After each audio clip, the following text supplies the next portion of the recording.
¿Cómo estás? Celebramos Pentecostés, una solemnidad importantísima porque celebramos justamente el nacimiento de la iglesia. 50 días después de la Pascua, irrumpe el Espíritu Santo con fuerza en el cenáculo donde se encuentran congregados los apóstoles con la Virgen María, y es entonces que nace la iglesia.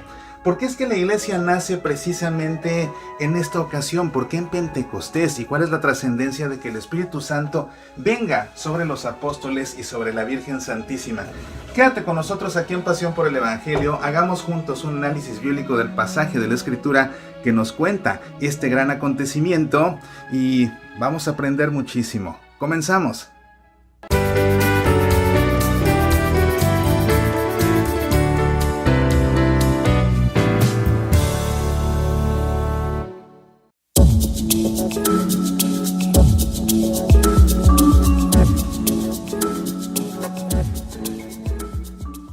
Si estás viendo Pasión por el Evangelio es porque te interesa conocer más acerca de la palabra de Dios y porque te apasiona la interpretación de los textos bíblicos.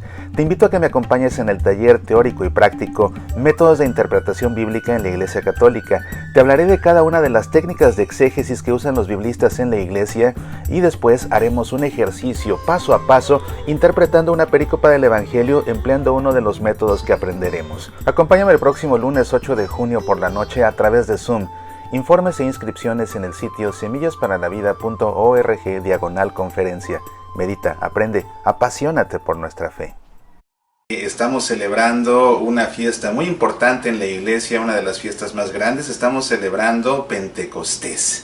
Pentecostés que es de muchos una fiesta favorita porque muchos año con año suelen necesitar iluminación, suelen necesitar fortaleza, suelen necesitar sanación, y qué mejor que Pentecostés para pedirle al Espíritu Santo que descienda sobre nosotros y nos conceda todo esto que necesitamos para poder seguir adelante en la vida aquí en el mundo y por supuesto en nuestra vida como hijos de Dios. Es por eso que te doy las gracias de que te tomes este tiempo para aprender juntos acerca del Evangelio. Si es la primera vez que nos sintonizas, Pasión por el Evangelio es un programa semanal en el que hacemos un análisis bíblico de la lectura del Evangelio de la Santa Misa, esto con el propósito de darte un marco teórico de buen nivel que te permita comprender mejor la lectura cuando la escuches en la Santa Misa, y esto complementado por supuesto a la homilía de tu sacerdote te hará que puedas sacar todo el fruto posible a la palabra de Dios, que es inagotable, y es algo que seguramente quienes han sintonizado el programa ya a lo largo de estas más de 20 y tantas emisiones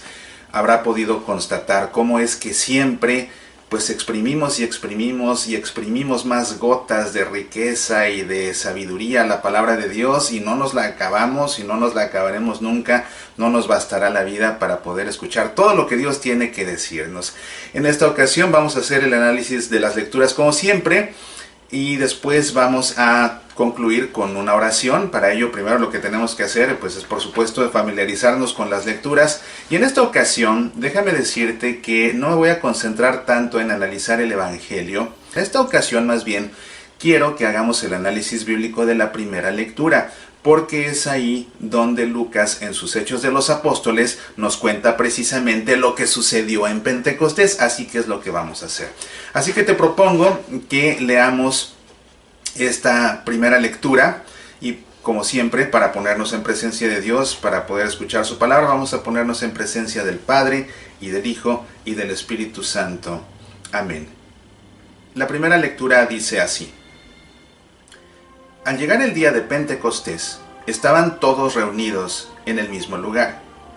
De pronto vino del cielo un ruido semejante a una fuerte ráfaga de viento, que resonó en toda la casa donde se encontraban.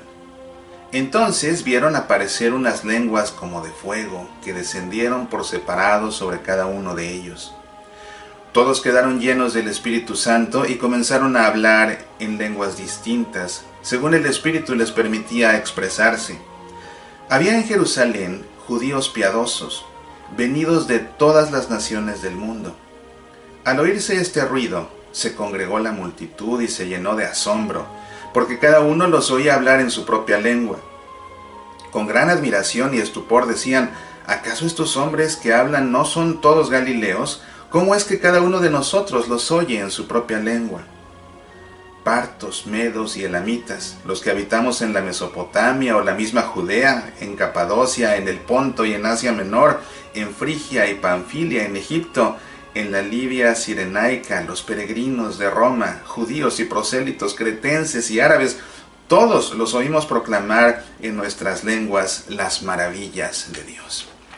Pues bien, aquí tienes la primera lectura y como te digo, lo que hace Lucas en sus Hechos de los Apóstoles es precisamente contarnos lo que sucedió en Pentecostés. Así que vamos a hacer el análisis bíblico, vamos a irnos versículo por versículo para ir comprendiendo. Lo primero que dice esta pericopa es que al llegar el día de Pentecostés, ¿qué es Pentecostés? Si yo te pregunto, hoy es algo que suele suceder cuando doy conferencias de Sagrada Escritura en vivo, cuando yo le pregunto a la gente ¿qué es Pentecostés?, la gente de inmediato suele responder es la venida del Espíritu Santo sobre los apóstoles.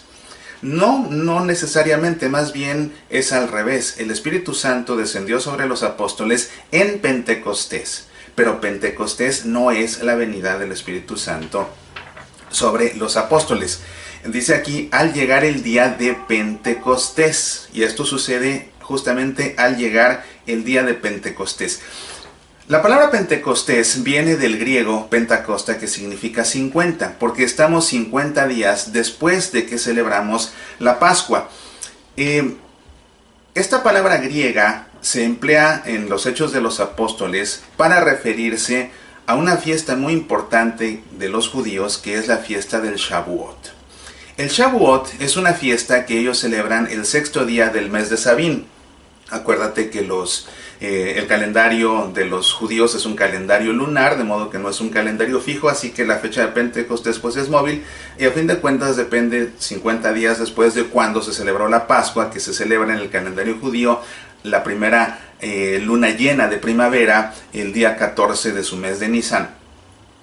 Pues bien, en este día de Pentecostés, esta fiesta de Shavuot es importantísima para lo que está sucediendo aquí, donde están congregados los apóstoles, que es donde van a recibir al Espíritu Santo, porque la fiesta de Shavuot tiene dos propósitos. El primero es que es un festival de carácter agrícola que se celebra para darle gracias a Dios por la cosecha del trigo. Ese es culturalmente el propósito del Shavuot, pero también tiene una connotación religiosa, y es que los judíos el día del Shavuot celebran el aniversario del día en que Dios entregó a Moisés en el Sinaí las tablas de la ley, el día en que Dios entregó a Moisés la Torá, el día en el que Dios establece la alianza con el pueblo de Israel. Ustedes serán mi pueblo y yo seré su Dios. Ese día queda constituida la nación de Israel, el día del Shavuot, y es lo que se celebra precisamente. El Shavuot o el Pentecostés es la celebración principalmente de eso, del nacimiento del pueblo de Dios como pueblo de Dios, ya no como el pueblo de Israel, sino como el pueblo de Dios, que pactó Dios esa alianza con ellos. Ustedes serán mi pueblo, yo seré su Dios. Y esto nos resulta a nosotros de una trascendencia impresionante, porque lo que nosotros estamos por ver aquí en Pentecostés es precisamente el nacimiento de la iglesia. Cuando el Espíritu Santo desciende sobre los apóstoles, nace la iglesia. ¿Qué celebramos los cristianos en Pentecostés? Celebramos el nacimiento de la iglesia, es el cumpleaños de la iglesia, es el aniversario de la fundación de la iglesia. Pero fíjate en qué fecha sucede esto. Sucede precisamente el día del Shavuot, el día que los judíos celebraban el nacimiento del pueblo de Dios, el día que celebraban el día que habían constituido como el pueblo de Dios.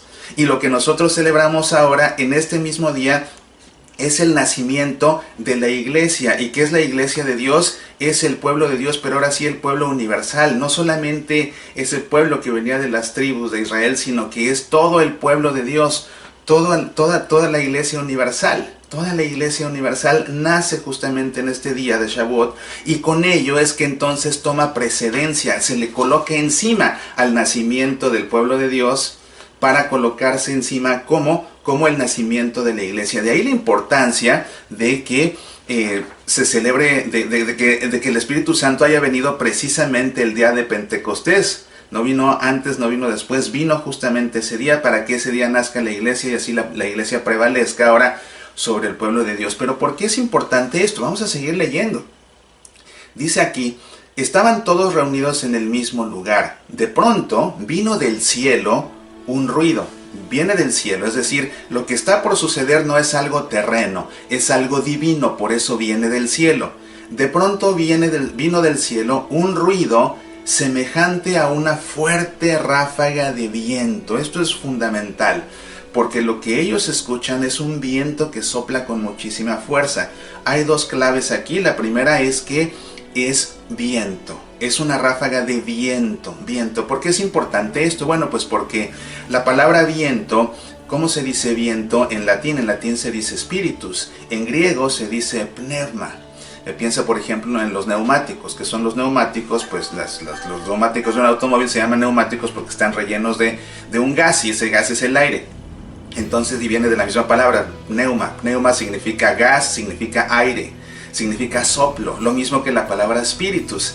La palabra spiritus significa soplo, significa viento a fin de cuentas, significa hálito, ¿verdad? En hebreo esto se dice ruah. La ruah del Señor es precisamente ese aliento que da vida. ¿Por qué? Y bueno, entonces con esto, al saber que lo que se escucha es un viento, pues sabemos entonces que lo que están escuchando es el Espíritu Santo que está irrumpiendo. Irrumpe con fuerza, esa es la otra palabra clave que dice semejante a una fuerte ráfaga de viento. No era una brisa, era un fuerte viento, una fuerte ráfaga de viento que irrumpió con fuerza, que tal vez botó las ventanas y por ahí entró con toda su fuerza, precisamente para infundirse sobre los apóstoles. Y es una belleza entender que el Espíritu Santo es un viento, porque un viento pues es un aire que emana. ¿Y de dónde emana este aire? Fíjate, esto es precioso. ¿De dónde emana este aire? Este aire emana del amor entre el Padre y el Hijo. ¿Por qué? Porque cuando nosotros pensamos en la Santísima Trinidad, y el próximo domingo vamos a celebrar la solemnidad de la Santísima Trinidad, y ahí te explicaré el dogma de la Santísima Trinidad con más detalle, pero te anticipo, porque esto tiene que ver precisamente con lo que estamos estudiando en este momento. El Padre se llama Padre porque engendra a un Hijo. El Hijo se llama Hijo porque es engendrado por un Padre. El Espíritu Santo es el amor entre el Padre y el Hijo. Eso es lo que es el Espíritu Santo en la Trinidad, el amor entre el Padre y el Hijo. Fíjate, cuando una persona está enamorada, ¿cuál es la característica de la persona enamorada? Si tú alguna vez te enamoraste, recuérdalo, y si no te has enamorado, pues no sabes de lo que te has perdido.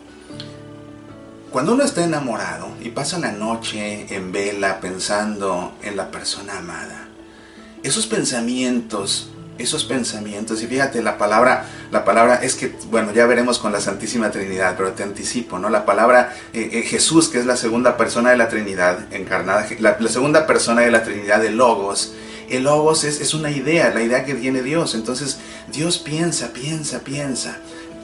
ese Logos. Cuando una persona está enamorada, piensa en la persona que ama, y ese pensamiento en la persona que uno ama nos va llenando el corazón hasta que el corazón ya no cabe de sí y comienza entonces a desbordarse. ¿Y cuál es la expresión típica del enamorado? Que su corazón se ha llenado. Es un suspiro de amor, un suspiro de amor. El suspiro de amor es la expresión del enamorado. Y precisamente este suspiro, este soplo, este hálito de amor entre el Padre y el Hijo es lo que nosotros llamamos Espíritu Santo. De ahí que entonces ese soplo de amor venga y como ráfaga irrumpa con toda su fuerza ahí donde están reunidos los apóstoles. ¿A poco no te parece fascinante? Digo, si no se te está enchinando la piel con lo que te estoy contando, es que definitivamente eres de piedra. Esto es fascinante, es hermoso. Vamos a seguir viendo qué dice después. Resonó en toda la casa donde se encontraban. Entonces vieron aparecer unas lenguas como de fuego que descendieron por separado sobre cada uno de ellos. El Espíritu Santo entonces se manifiesta como estas lenguas de fuego, estas flamas que aparecen sobre la cabeza de cada uno. ¿Por qué como una flama? Bueno, pues porque las flamas sirven para disipar las tinieblas. ¿Cuáles tinieblas? Todas las tinieblas, la tiniebla del pecado, la tiniebla del error, la tiniebla del miedo, la tiniebla de la tristeza, la tiniebla del dolor, la tiniebla de la amargura, la tiniebla del rencor. todas las tinieblas son disipadas precisamente. Basta una flamita. Entra tú en un cuarto oscuro, enciende una cerilla y su flamita bastará para extinguir las tinieblas. Entonces así el Espíritu Santo se manifiesta precisamente como fuego para dos cosas. Lo primero, para darle luz, para darle sabiduría, disipando todas las tinieblas, y así los apóstoles a partir de ahora reciben ya una sabiduría muy importante que se va a manifestar en cuestión de minutos. Pero además se presenta también como un fuego, porque el fuego quema, el fuego arde. Y entonces así ese Espíritu Santo se va a quedar ardiendo, dándole vida y dándole movimiento a la iglesia que están haciendo en este momento. Y claro que les da movimiento. Vamos a ver que los apóstoles no se quedan en la contemplación, sino que más bien de inmediato salen a la acción. Y salen a la acción precisamente porque su corazón arde con la llama del amor de Dios, que es el Espíritu Santo. Esto es lo que tienes que entender cuando las flamitas se aparecen en la cabeza de los apóstoles y los apóstoles salen de inmediato a predicar. Es precisamente porque están siendo movidos por el ardor del amor de Dios, que es el Espíritu Santo. Todos quedaron llenos del Espíritu Santo y comenzaron a hablar en distintas lenguas, según el Espíritu les permitía expresarse. Es muy importante entender por qué los apóstoles comienzan a hablar en lenguas distintas. Y es que lo que estamos a punto de ver aquí es lo opuesto a lo que sucedió en Babel. ¿Te acuerdas en el Antiguo Testamento, en el libro del Génesis, un momento en el que los habitantes de Babel, de Babilonia, pues de pronto se creyeron mucho y entonces decidieron construir una torre tan alta, que todo el mundo los recordara por su torre tan alta? Sin embargo, la motivación que tenían ellos para construir esa torre tan elevada era la soberbia, una soberbia colectiva. Y Dios no vio esto bien porque dijo, se han llenado de tanta soberbia colectiva que van a terminar por despreciar a Dios. Se van a poner en contra de Dios mismo. Y entonces lo que hace Dios para dividirlos precisamente y debilitarlos y que no se le pongan frente a frente, y no porque Dios no pueda más, sino porque Dios sabe que no le conviene a la humanidad ponérsele en contra. Esa es la razón, no es que Dios quiera ganarles o vencerlos, es que Dios quiere controlarlos. Y la manera de controlarlos es confundir sus lenguas. Y por eso ese lugar se llamó Babel, o nuestra Babilonia. ¿Por qué se llama Babel? Porque Babel significa en hebreo Babilú, que significa confusión. Ya todos se confundieron y se comenzaron a separar. ¿Y por qué se comenzaron a separar? Porque ya no hablaban el mismo idioma. ¿Significa esto que cada quien comenzó a hablar idiomas diferentes? No necesariamente. Muchas veces cuando dejamos de entendernos con una persona es lo que decimos, es que tú y yo ya no hablamos el mismo idioma. Fue lo que pasó, empezaron a pelearse entre ellos porque ya no se comprendían entre sí y se separaron. Sin embargo, se separan porque ya no hablan el mismo idioma. Y con eso comienza lo que conocemos en la historia de la salvación como la era de las naciones. Pero ahora, a partir de Pentecostés, Dios va a volver a comenzar a reunificar a toda la humanidad que se separó en Babel. Va a comenzar a reunificarla a través de ¿qué? A través del idioma, a través de un mismo idioma que será el Evangelio, pero que será comunicado precisamente ya por los apóstoles a través de la lengua que habla cada uno de los que están aquí. Y precisamente en este tiempo, vamos a continuar leyendo porque dice aquí, había en Jerusalén judíos piadosos venidos de todas las naciones del mundo.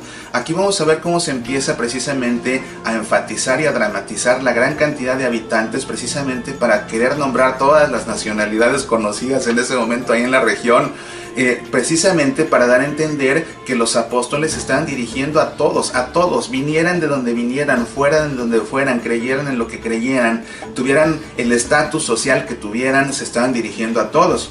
Entonces dice aquí, con gran admiración y estupor decían, ¿acaso estos hombres que hablan no son todos galileos? ¿Cómo es que cada uno de nosotros los oye en su propia lengua?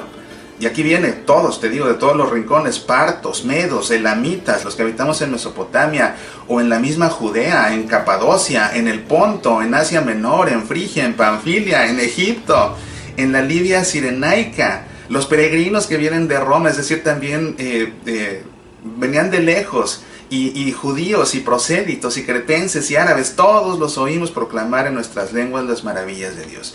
¿Ves? Y de esta manera queda ya muy explícito lo que te estoy diciendo, cómo los apóstoles comienzan a predicar, movidos por el ardor del amor de Dios, que es el Espíritu Santo, comienzan a predicar en cada una de las lenguas de todos, para a todos comunicarles el Evangelio, y así comenzar a reunificar a toda la humanidad que había sido separada en Babel. De esta manera podemos nosotros decir que el acontecimiento de Pentecostés es la antítesis del acontecimiento de Babel. Importante entender esto. El acontecimiento en Pentecostés es la antítesis del acontecimiento en Babel, y ahora ya te debe haber quedado claro. Oraciones para una gotita de agua es el título de mi 9º libro. A los pocos días de su publicación, Oraciones para una gotita de agua se ha convertido en el libro de oración más vendido en Amazon. Oraciones para una gotita de agua contiene una compilación de las oraciones con que cerramos cada emisión de Pasión por el Evangelio. Pide tu copia en edición impresa o en ebook para Kindle en amazon.com o a través del sitio semillasparalavida.org. No hay gota de agua más perfecta que una lágrima derramada por amor. Medita, aprende, apasionate por nuestra fe. Pues bien, aquí es como termina el Evangelio, y bueno, nada más quiero enfatizar esto. ¿Qué es lo que oyen a los apóstoles proclamar en sus lenguas? Las maravillas de Dios, es decir, el Evangelio. Eso es lo que ellos predicaban. La función del Espíritu Santo, como te digo, es santificar a la iglesia, es iluminarla, es darle vida precisamente con esa llama ardiente que también disipa las tinieblas, darle sabiduría, sacarla del error, mantenerla en la luz. Pero además también una parte importante es precisamente unir a la iglesia, Y por eso es que, y es una iglesia que te digo que es ya una iglesia universal, que abarca a todos, va a abarcar a todos, vengan de donde vengan, tengan la posición que tengan, hablen el idioma que hablen, a todos los va a abarcar. A diferencia del pueblo de Dios, de aquella alianza que estableció Dios aquel día que conmemora el Shavuot, que era limitada precisamente nada más a Israel. Ahora el pueblo de Dios serán todas las naciones, pero son todas las naciones que van a ser unificadas, pero van a ser unificadas por el Espíritu Santo, y van a ser unificadas a base de hablar todos el mismo idioma, que será precisamente las maravillas de Dios, que será el Evangelio. Y esa parte de la unificación del Espíritu Santo es importantísima. Si estamos celebrando hoy el nacimiento de la iglesia, siempre nos tiene que quedar claro que esa iglesia es una y que está unida precisamente por el Espíritu Santo. Cuando nosotros rezamos el credo, decimos que creemos en una iglesia, una. Ese uno se refiere a dos aspectos. Se refiere a la unicidad de la iglesia y se refiere a la unidad de la iglesia. ¿Qué significa esto? Decimos que creemos en una iglesia. Eso significa que creemos en una iglesia única, su unicidad. Pero también afirmamos con eso que creemos en una iglesia unida. Única iglesia que está unida. ¿Por quién? Por el Espíritu Santo. Y precisamente en la segunda lectura, que no te voy a leer toda por cuestión de tiempo simplemente, pero ya tú pondrás atención en la Santa Misa. En la segunda lectura, que está tomada de la primera carta de San Pablo a los Corintios, dice así: hermanos, nadie puede decir Jesús es el Señor si no está impulsado por el Espíritu Santo. Y luego dice: porque todos hemos sido bautizados en un solo Espíritu para formar un solo cuerpo. Un solo cuerpo.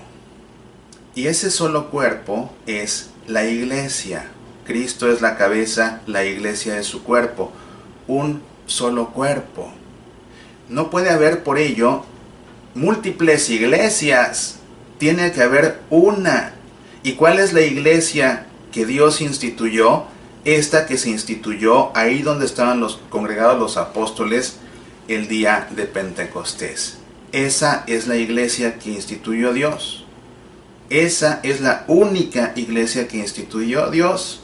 ¿Y por qué instituyó una sola? Porque es un solo espíritu, como dice Pablo a los Corintios. Todos hemos sido bautizados en un solo espíritu para formar un solo cuerpo. Un solo cuerpo. ¿Ves? No son varias iglesias, es una sola.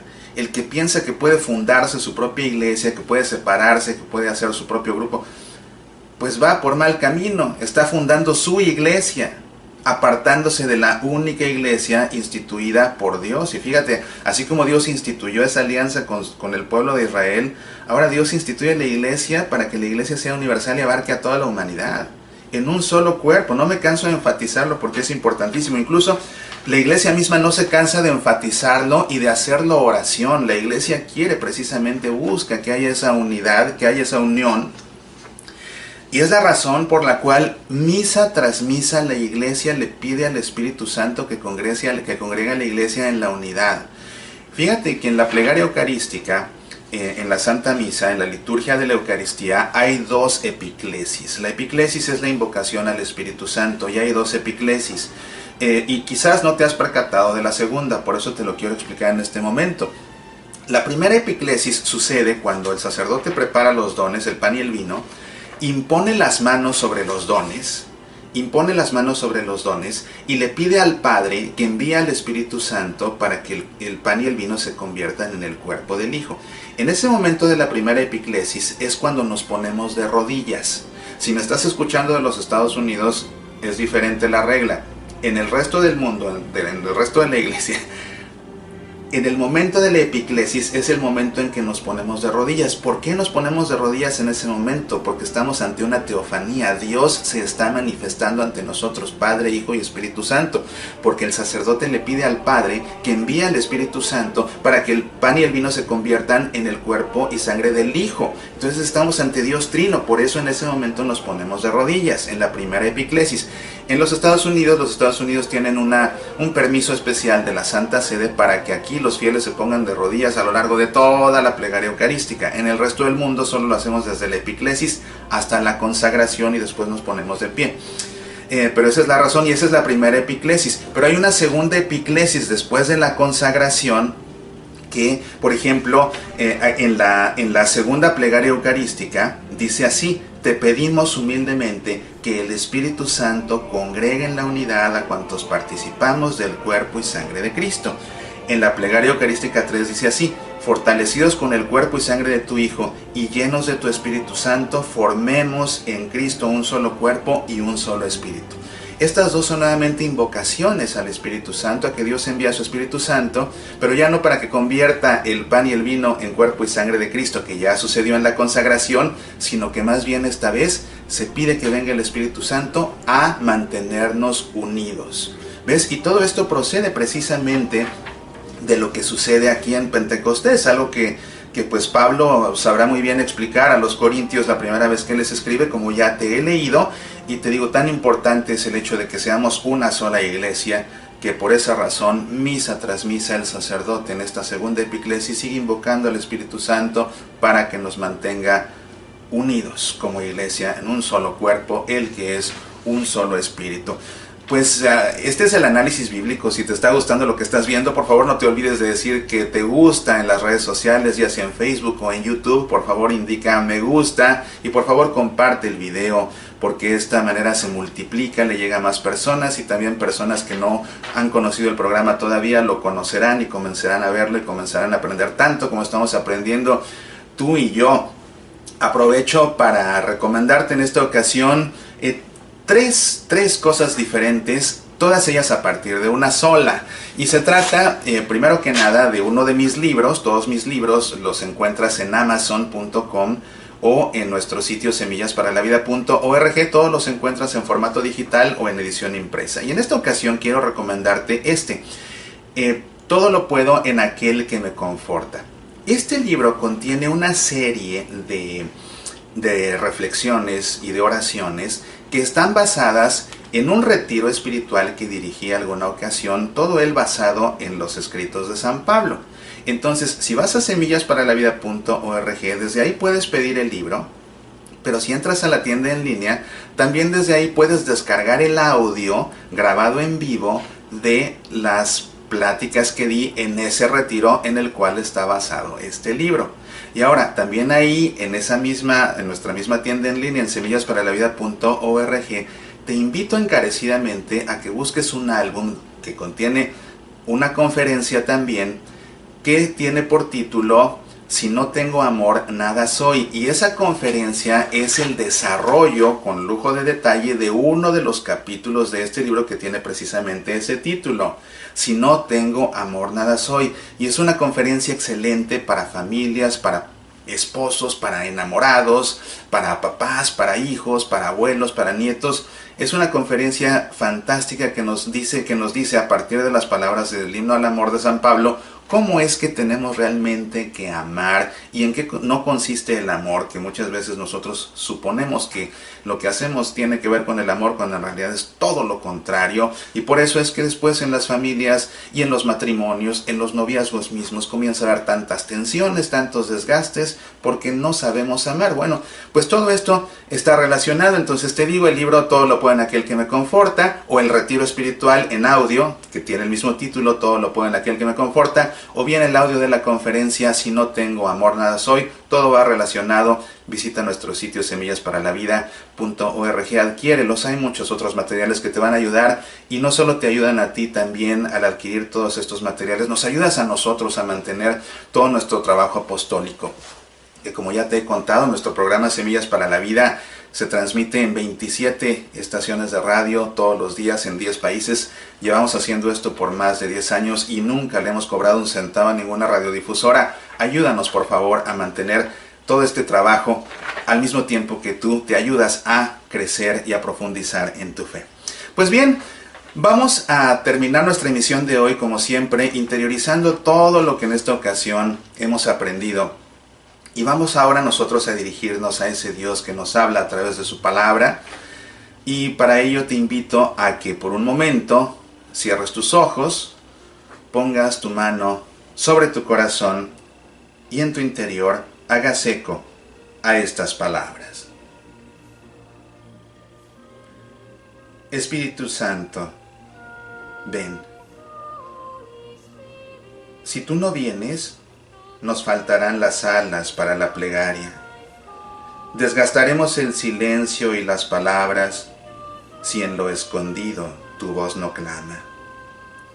Si tú no vienes, será imposible el abrazo del reencuentro con el hermano que la ofensa puso lejos, si tú no enciendes de nuevo el fuego. Pero si vienes a recrearnos y como un soplo das vida al barro, como un artista irás plasmando un rostro nuevo de hijos y hermanos. Por eso ven, Espíritu Santo, ven. Si tú no vienes, olvidaremos la esperanza que llevamos. Sucumbiremos al desánimo y al llanto, si tú no vienes a consolarnos. Si tú no vienes, evitaremos el camino aconsejado por el Señor de las espinas y el Calvario, si tú no vienes a recordarlo. Pero si vienes a sostenernos y nos conduces como Maestro, en nuestra carne se irá escribiendo cada palabra del Evangelio. Por eso ven, Espíritu Santo, ven. Si tú no vienes, nuestra mirada será ciega ante tus rastros. La poca fe dominará lo cotidiano, si no nos donas el ser más sabios. Si tú no vienes y no sacudes con tu viento nuestras casas, y con un sello de profetas nos consagras, tendremos miedo si no nos cambias. Pero si vienes y en el silencio del alma escribes renglones nuevos, entre nosotros se irá tejiendo la historia cierta del nuevo reino. Por eso ven, Espíritu Santo, ven. En el nombre del Padre, y del Hijo, y del Espíritu Santo. Amén. Te agradezco, como siempre, tu compañía. Te invito a que me escuches diariamente en nuestro programa semillasparalavida.org. Lo puedes escuchar a través de nuestro sitio semillasparalavida.org, o a través de tu estación católica de radio, o a través de nuestra página en Facebook. Te deseo que el Espíritu Santo irrumpa con toda su fuerza dentro de tu hogar y que a cada uno de los miembros de tu familia los haga arder de amor, les dé luz, y que su flama divina disipe cualquier tiniebla que en este momento esté opacando sus vidas, ya sea el temor, la angustia, la desesperación, el dolor, la enfermedad, los vicios, el pecado. Cualquier tiniebla que quede disipada con esa flama del Espíritu Santo, que no es otra cosa sino el amor de un Dios enamorado. Que Dios te llene de bendiciones. Apasionate por nuestra fe.